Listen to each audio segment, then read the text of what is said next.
Hello, this is Denise and Jessica, and we're oncology dietitians over at the Hoag Family Cancer Institute. And we're here today to talk to you about ways to boost your immune system. And I guess we'll get started. Yeah, we thought that this would be a good topic, especially right now with everything that's going on, COVID and everything like that. We get a lot of questions about how to support your immune system.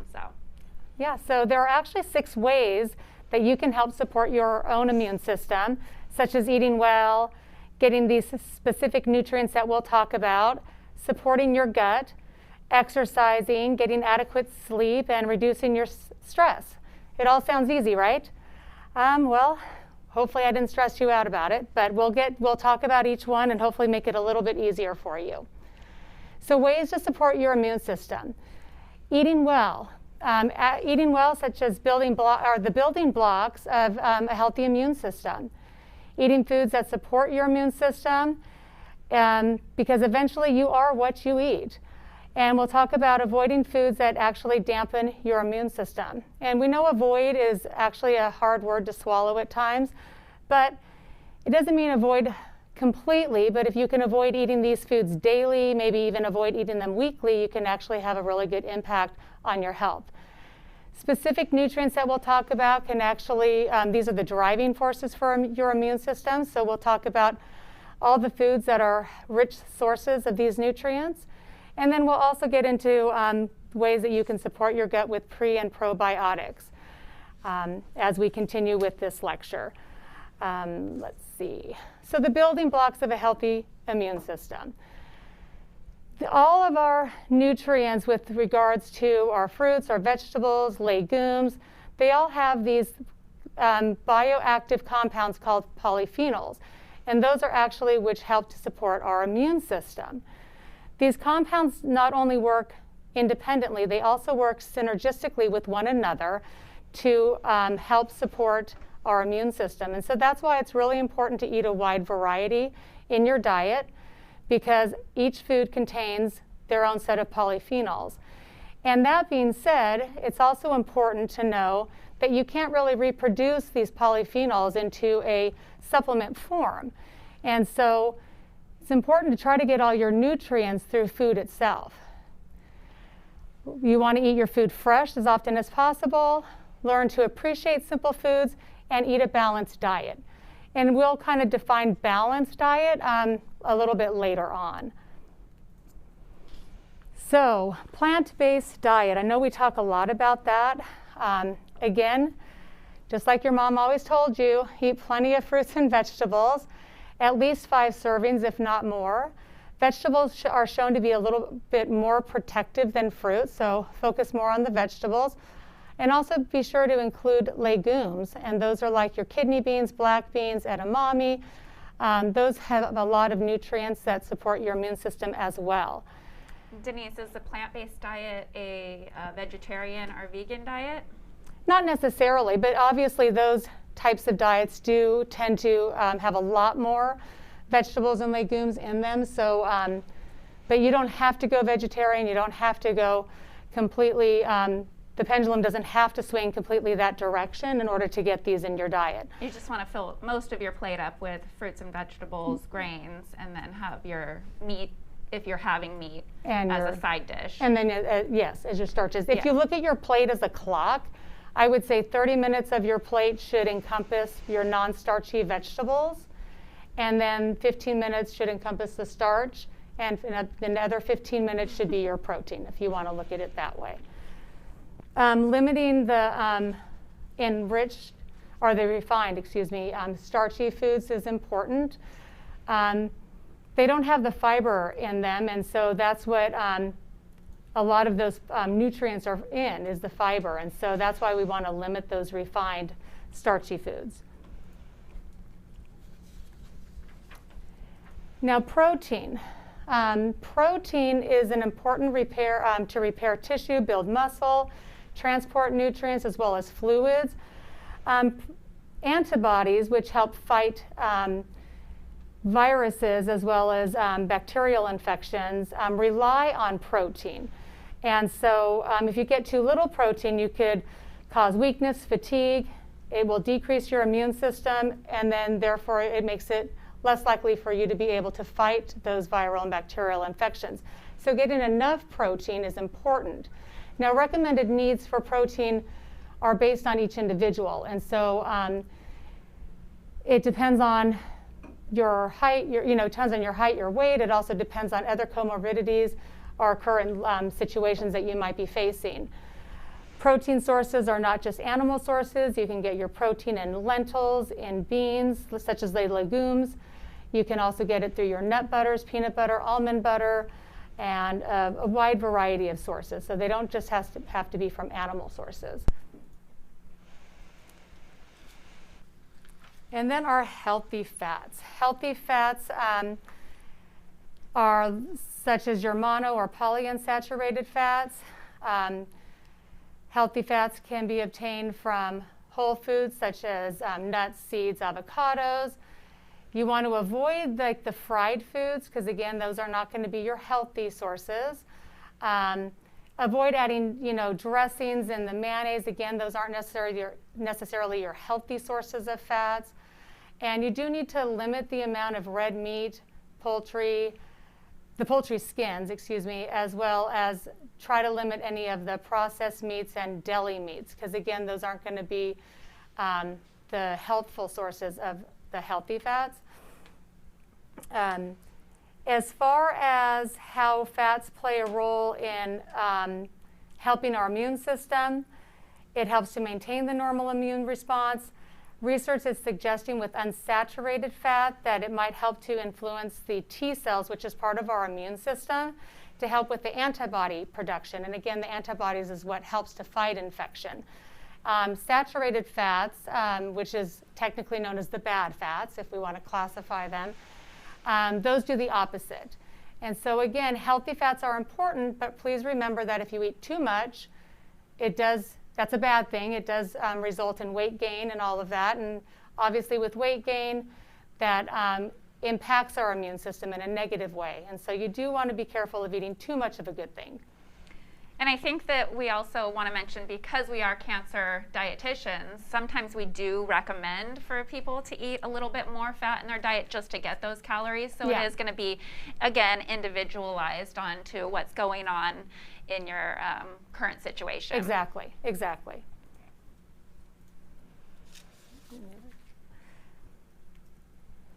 So as I mentioned earlier, you are what you eat, so you do need to keep that in mind. And when we talk about balancing diet, we want to make sure our diets are balanced in every way, from making sure you do get carbohydrates from good sources, the whole grains, your vegetables, your legumes. You want to make sure you're getting your protein and your healthy fats, as well as a lot of your vegetables and fruits. So you do want to make sure that your diet is balanced. You don't need to exclude any particular food from your diet in order to have a healthful diet. But like I said, that word avoid, do we have to avoid all the? Limit. Yeah, we could limit. But you have to clearly define limit. Everyone has their own definition of limit. So these are the foods, again, it says avoid, that help to depress the immune system, such as the sugar, the white flour, your sodas, the omega-6 oils, sunflower, and alcohol. There's one that limit. I think these are all inflammatory foods. Yeah, so. They're all pro-inflammatory foods.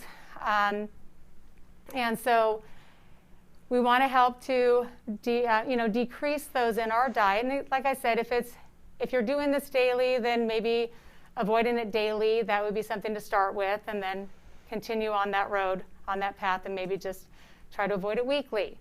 And that will just help make a huge impact in your health. Now, in the beginning, I mentioned specific nutrients that are the driving force that help to really impact our immune system. Now, all of these foods are located just in your regular grocery stores, so they're easy to find. You just got to get them to your plate. So vitamin A supports the immune function. It helps to regulate and protect the immune system by keeping skin tissue that line our mouth, stomach, intestines, and lungs healthy. There are other benefits that vitamin A does as far as helping with wound healing and with our vision. These are the food sources of vitamin A, and then you can see on the slide as far as the recommendations for both men and women. But there's plenty of resources there in case you don't like carrots. You can always get it from apricots, you know. So just because you don't like carrots, it doesn't mean you can't get a good rich source of vitamin A. Vitamin C is another one of those foods or nutrients that support our immune system. It helps with the formation of those antibodies to fight infection. May protect against cancer by combating those free radicals that enter our system through our environmental factors, whether it's exposure to tobacco smoke, whether it's exposure to ozone layer, or a lot of those environmental pollutants that are out there that free radicals like to come into our body and cause all kind of havoc. Well, these antibodies help to fight that, and vitamin C is very helpful to support our immune system in that. And then it has some other benefits that are listed there for you to read. Foods that are rich in vitamin C. We don't have an orange there, but oranges are really rich in vitamin C. But anyways, you can see kiwi, broccoli, strawberries. They're very good sources of vitamin C, so you can plenty to choose from. So you can see that, 75 milligrams for women a day isn't very much in comparison to what people are taking in supplemental form. So that's why we're always promoting food first over a supplement. You can see if you have a bell pepper, you would have 3 times the amount that you actually need anyways, and our body absorbs it better from a food form rather than a supplement anyways, correct? Exactly, yeah. Exactly. And then vitamin E, again. What? Is that me? Oh, that's her. Or you? I'm taking over. I'm going to let her go with this one. All right. So vitamin E is another a vitamin that helps to support our immune system. It is an antioxidant that also helps to neutralize those free radicals and improve the immune function. I get a lot of questions about red blood cells because people have issues with, the red and white blood cells. So it does help in assisting in the formation of that. It has a positive effect in the immune system, but it's also used for our muscles as well. And, that's the wrong way. So here's the food sources that are high in vitamin E and the recommended dietary allowance, and it's the same for men and women. So zinc is a really popular supplement that people are taking right now because of COVID, and I think it's people have been reading about it. It does help to support our immune system. It plays a role in all the enzymatic reactions in the body, which helps us with digestion, and a healthy gut, which we're going to talk about a little bit later, does help with the immune system. Zinc's also needed for healthy cell division. It works like an antioxidant, again, helps with fighting free radical damage and slows the aging process. Who doesn't want to do that? So the recommended dietary allowance is right there. I do want to mention that the upper limit for zinc is 40 milligrams a day. Just so that, again, we're always promoting food first, but because people are taking supplements, I do want to mention that upper limit. The reason why there is an upper limit for zinc in particular is that it does fight for a pathway with copper. Mm-hmm. And so if you are taking too much zinc, then our body doesn't absorb the copper, and then it can actually depress the immune function. So, too much of a good thing isn't always a good thing. It's usually not a good thing. Yeah, too much of something isn't always a good thing. And despite the claims for taking taking zinc with COVID, actually it hasn't been shown to be any more effective than eating food form. I just read that. Yeah. And then I do want to mention, because we are cancer dietitians, that if you are taking zinc at this point in time, supplemental form, because it is usually higher than what the recommendations are, it can interfere with some of the chemotherapy drugs. Yeah. So definitely talk to your medical oncologist. Right. B6, and just the other name for that is pyroxidine. It helps in, again, the production of red blood cells. It helps to boost the mood, which always helps with immunity. I mean, if you're in a good mood, it's going to help promote your immune system.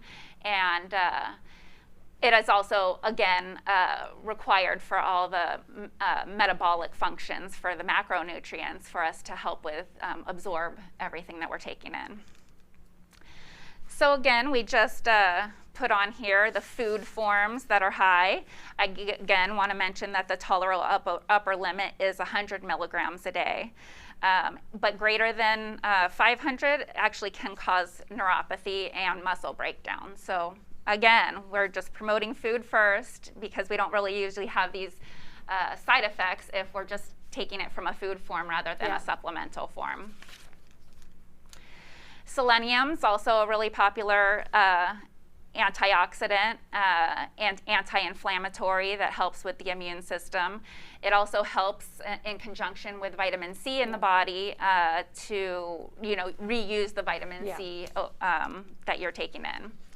And so you can see here for the recommended allowance is only 55 milligrams a day. You could eat one Brazil nut and get 2 times the amount that you need for your entire day. So why spend that extra money on supplements when you can get it through food and get other benefits through the food as well? Like Denise was saying earlier, food works synergistically with each other, so you get so many multiple benefits from eating the food and form. also they haven't identified everything in food that is actually benefiting our bodies. And so again, that also suggests that why not eat the food? Because if there's something in there that they haven't found yet that is actually helping, you're not going to get that again in a supplement. It's still in there in the food. Right.